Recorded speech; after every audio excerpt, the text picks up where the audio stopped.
Disinilah semuanya berawal.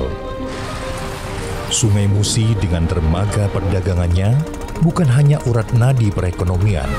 Ratusan tahun silam pernah menjadi panggung sejarah.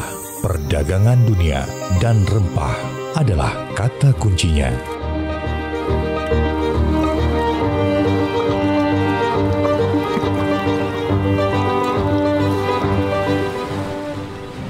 Pada masa zaman peradaban Sriwijaya, abad ke-7 hingga ke-13, Palembang sebagai pusat kerajaan Sriwijaya telah dikenal sebagai pelabuhan transit perdagangan, menjadi titik temu dan pusat distribusi berbagai jenis rempah dari daerah-daerah di seluruh Nusantara. Para pedagang rempah ini singgah berlabuh di Palembang untuk saling bertransaksi. Hal ini mencuri perhatian bangsa asing, Cina dan Arab. 스리위자야 왕국은 당시 국제 무역항이었기 때문에 누산따라의 다양한 지역에서 상품이 1차적으로 스리위자야 왕국에 온 다음에 다시 여기에서 아랍이나 인도 그리고 중국으로 다시 재무역되었습니다. 그러니까 오늘날 싱가포르와 같은 그런 역할이 당시 스리위자야 시대에서 이곳 남부 수마트라, 즉 스리위자야의 지역에서 싱가포르 같은 그런 역할을 담당했던 것이죠. Catatan kuno banyak menyebut Sumatera Selatan dan sekitarnya sebagai salah satu sentra rempah pada masa Sriwijaya. Namun para arkeolog belum banyak menemukan bukti-bukti arkeologis. Bukan berarti para peneliti, akademisi, dan para arkeolog berhenti begitu saja. Mereka terus mempelajari dan menelusuri jejak rempah di bumi Sriwijaya, membuktikan rempah pernah tumbuh subur di Sumatera Selatan. Penelusuran diawali dengan pencarian di mana letak pelabuhan di masa kerajaan Sriwijaya. Kawasan Batu Ampar diyakini pelabuhan kuno di masa kerajaan masa Sriwijaya. Dalam penelitian kami terbaru, kami meyakini bahwa Kyukeng itu atau pelabuhan lama itu ada di sini, yang oleh masyarakat Kota Palembang disebut sebagai Batu Ampar. Jadi ini ada amparan batu yang cukup banyak di sini, yang kemudian di dasar sungai ada anomali. Jadi batu ini sampai ke dasar sungai. Secara geografis, posisinya memang jauh dari laut lepas. Perlu dipertanyakan, kenapa hampir semua kapal dagang singgah ke Palembang? Secara geografis, kerajaan Sriwijaya terletak di dekat Selat Melaka. Karena di sanalah itu anginnya, itu arah anginnya berubah. Karena zaman dulu kapal mereka kalau mau berlayar harus butuh tenaga angin. Itulah dari Arab atau India kapal-kapal mereka membawa barang sampai ke Sriwijaya. Mereka di sana singgah dulu dan menunggu dulu sampai arah angin berubah. Faktor lainnya, Sriwijaya memiliki kekuatan maritim yang kuat, memungkinkan mereka mengendalikan jalur perdagangan dan menguasai komoditas rempah. Beredar cerita bahwa setiap kapal yang lewati Selat Malaka dipaksa mampir ke Palembang untuk transaksi perdagangan. Kerajaan Sriwijaya itu agamanya agama Buddha, itu pusat agama Buddha. Tapi saat itu di Korea kerajaan Silla juga itu kerajaan agamanya itu agama Buddha. Tapi di kerajaan Silla mereka sudah mulai pakai salah satu kayu aromatik. Tapi kayu aromatik itu yang dipakai di kerajaan Silla itu sebenarnya tidak ditumbuh di Korea karena iklimnya tidak cocok. Itulah kita coba lihat itu asal dari mana kayu aromatik. Khususnya di kerajaan Silla, di kayu aromatik dipakai untuk membuat patung Buddha kecil atau lemari-lemari kecil atau membuat itu kerangka-kerangka candi-candi agama Buddha. membuktikan bangsa Korea telah menggunakan rempah gaharu atau kayu aromatik yang berasal dari Palembang pada zaman Sriwijaya.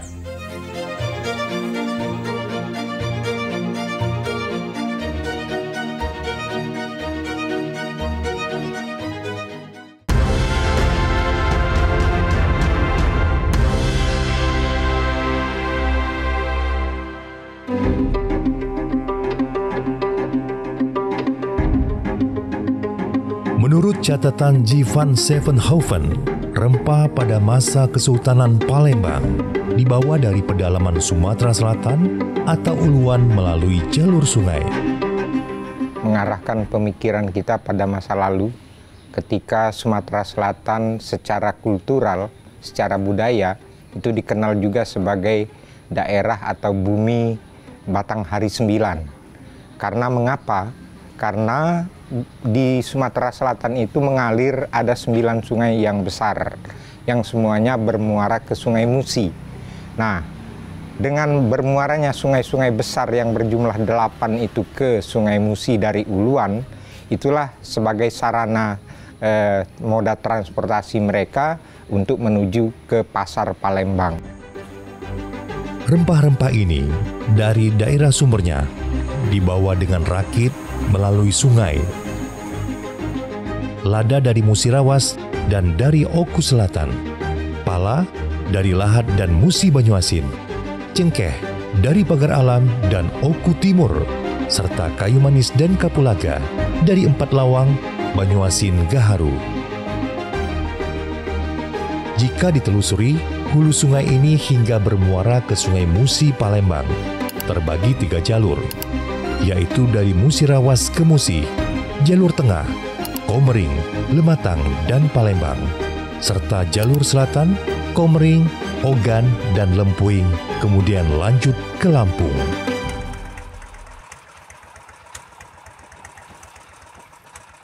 Penelitian selanjutnya menyusuri daerah-daerah huluan penghasil rempah pada masa Kesultanan Palembang.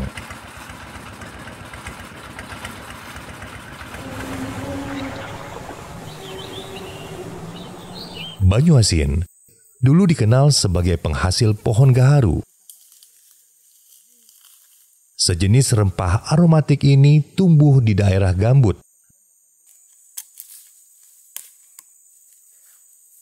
Zaman Sriwijaya digunakan sebagai wewangian dupa bagi umat agama Buddha.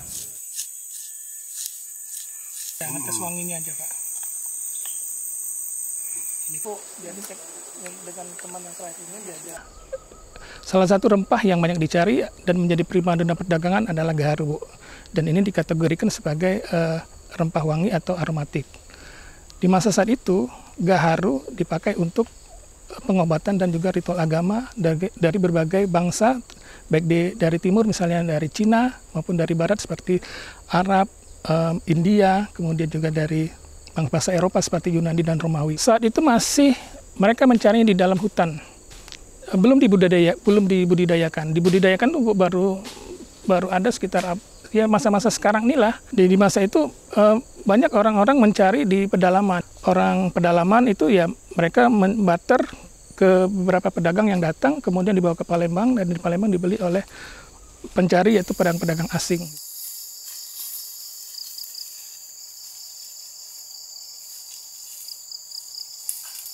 Lada atau masyarakat Sumatera Selatan menyebutnya sahang.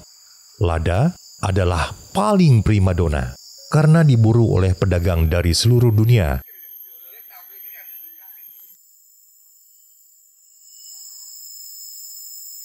Saat ini lada tidak lagi banyak ditemukan di daerah huluan yang dulu penghasil lada.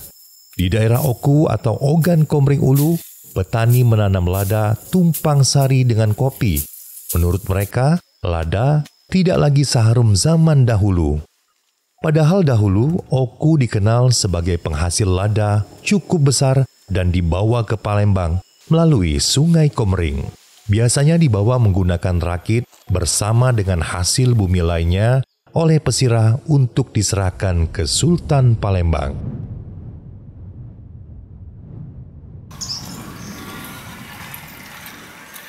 sebuah rumah pesirah di daerah Teluk Gelam berdiri kokoh.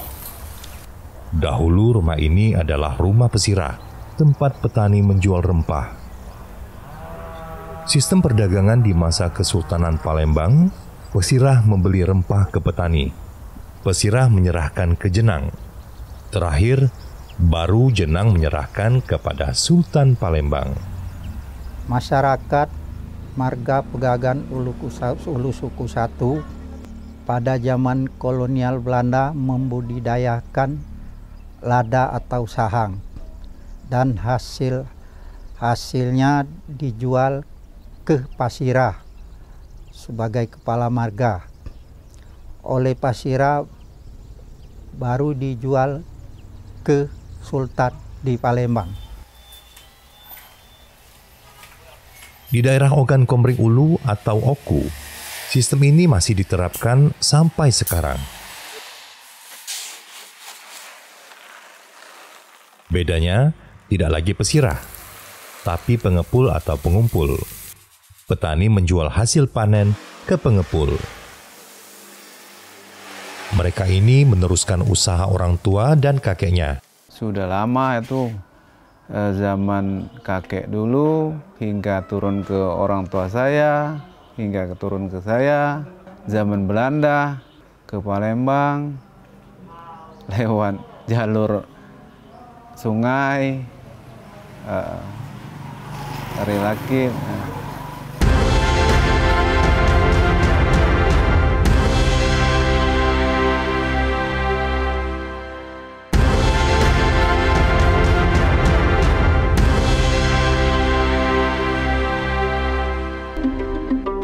Aroma keberadaan sumber rempah semakin meluas ke penjuru dunia. Pada abad ke-17, bangsa Belanda pun mendarat di Sumatera Selatan. Awalnya datang sebagai pembeli, lalu berubah jadi penguasa. Menerapkan sistem perdagangan rempah-rempah menjadi VOC atau Verenigde Oostindische Company. Hal ini tentu menimbulkan konflik dengan Kesultanan Palembang. Kesultanan merasa dirugikan, sebab selama ini Kesultanan melakukan perdagangan dengan sistem membeli rempah dari petani dan menjual kepada bangsa asing dengan harga berlipat ganda.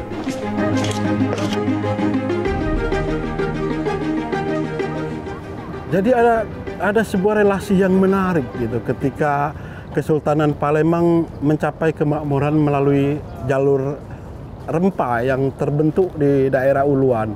POC yang sebelumnya menguasai atau memonopoli lada yang ada di Bangka Belitung, kemudian mulai tertarik juga untuk menguasai kota Palembang, Kesultanan Palembang, karena salah satu yang menarik, lada ini memang perdagangan atau komoditas yang paling menguntungkan, sehingga kemudian Belanda mulai memikirkan ketika muncul pemerintah India Belanda untuk menguasai Kesultanan Palembang secara politis dan secara ekonomis.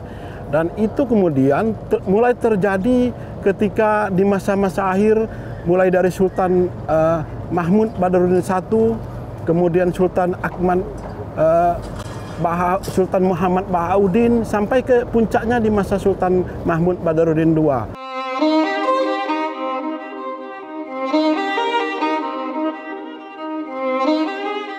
Sistem tanaman paksa yang diterapkan VOC adalah pemaksaan harga dan rempah strategis, kemudian juga monopoli.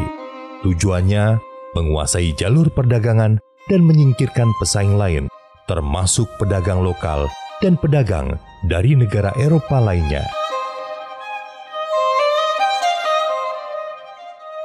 Jadi setelah Kesultanan Palembang dihapus tahun 1825, lalu di atas wilayah Kesultanan Palembang kemudian dirubah menjadi Keresidenan Palembang.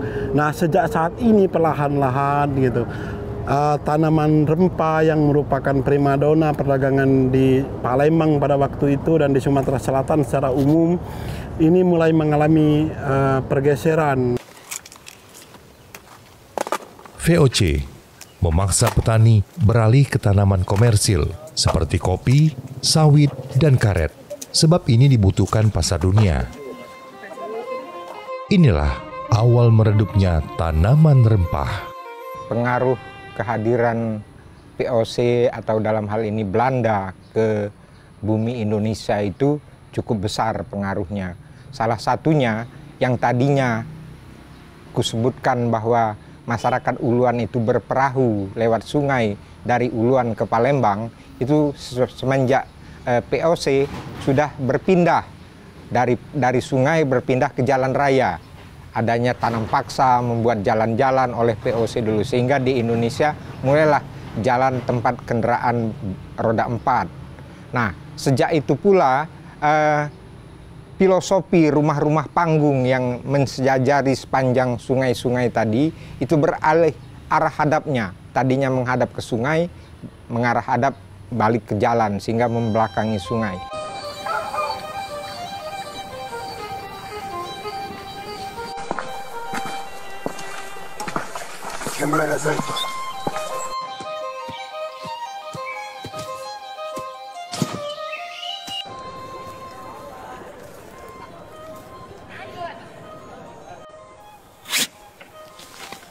Insan yang menggandrungi masyarakat modern hari ini itu cenderung menggerus budaya maupun menggerus tradisi-tradisi yang lama.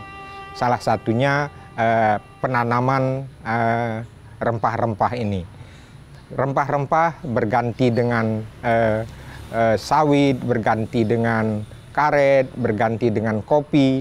Itu terjadi juga bukan selain yang saya sebut tadi budaya insan, terjadi juga karena fluktuasi harga jual, harga beli, harga jual dari masyarakat itu rendah, terutama untuk rempah-rempah ini dibanding dengan kopi, cengkeh, karet, dan lain sebagainya yang merupakan hasil pertanian semenjak kehadiran VOC.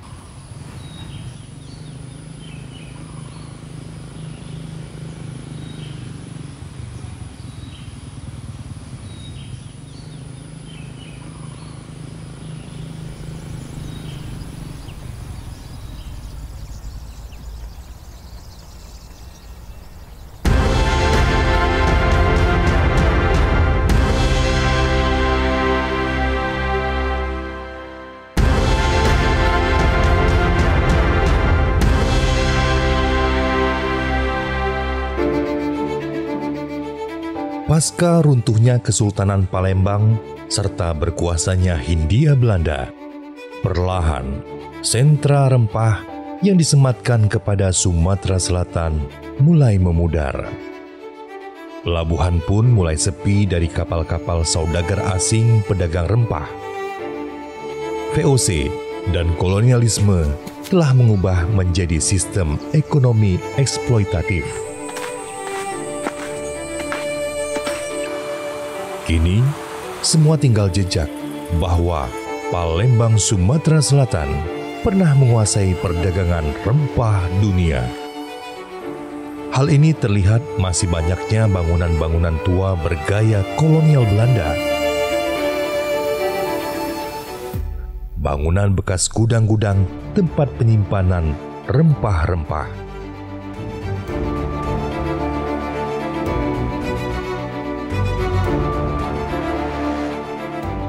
Menariknya, sebagian keturunan pelaku perdagangan di masa lampau ini pun masih ada, yakni Ong Eng Tuan.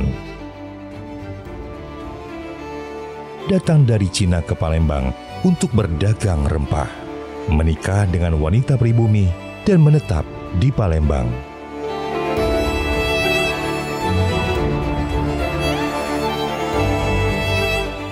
Ong Eng Tuan mendirikan rumah di tepian Sungai Musi yang dikenal dengan Rumah Babah Buncit. Diperkirakan usia rumah sudah 300 tahun. Ini diketahui dari altar nenek moyang yang menunjukkan angka 1700-an.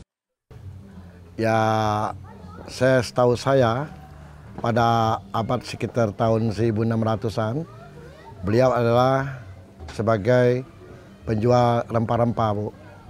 Di abad itu beliau terkenal. Namanya adalah Ong Eng Tuan. Itu kalau saya luruskan lagi, Bu, itu namanya Ong Bun Citu, itu anaknya. Tapi kalau Ong Eng Tuan itu terkenal, Bu, di Tiongkok. Jadi dia punya anak namanya Ong Bun Cit, pertama Ong Bun Kim, Ong Bun Cit, Ong Bun Tik. 3 itu yang punyanya. Dari kakek kita, anggap aja kakek kita, untuk berdagang rempah-rempah itu memang terkenal dia pada waktu tahun itu. Nah, inilah bukti-buktinya dari topi, saya bisa membuktikan, dari tongkat maupun dari ukir-ukiran rumah saya. Rempah juga telah membentuk kebiasaan kuliner masyarakat Palembang. Keberadaan rempah-rempah bagi masyarakat Sumatera Selatan, dalam hal ini masyarakat Batanghari 9, itu sangat kental, itu tergambar dari kuliner yang mereka buat. Kalau kita merasakan seperti cuka atau cuko untuk pempek itu, ada rasa pedas yang lama bertahan di mulut kita, itu artinya dia menggunakan lada, menggunakan sahang istilah Palembang. Kemudian di panganan-panganan yang lain juga ada seperti kue-kue bolu, itu juga ada ditaburi oleh bahan-bahan rempah. Seperti diantaranya cengkeh, lada yang sudah dihaluskan. Nah, ini menunjukkan bahwa budaya, termasuk dalam hal ini kuliner, itu masih menunjukkan adanya jejak daripada kehadiran jalur rempah di Sumatera Selatan. Rempah telah mempengaruhi budaya dan membentuk identitas bumi Sriwijaya.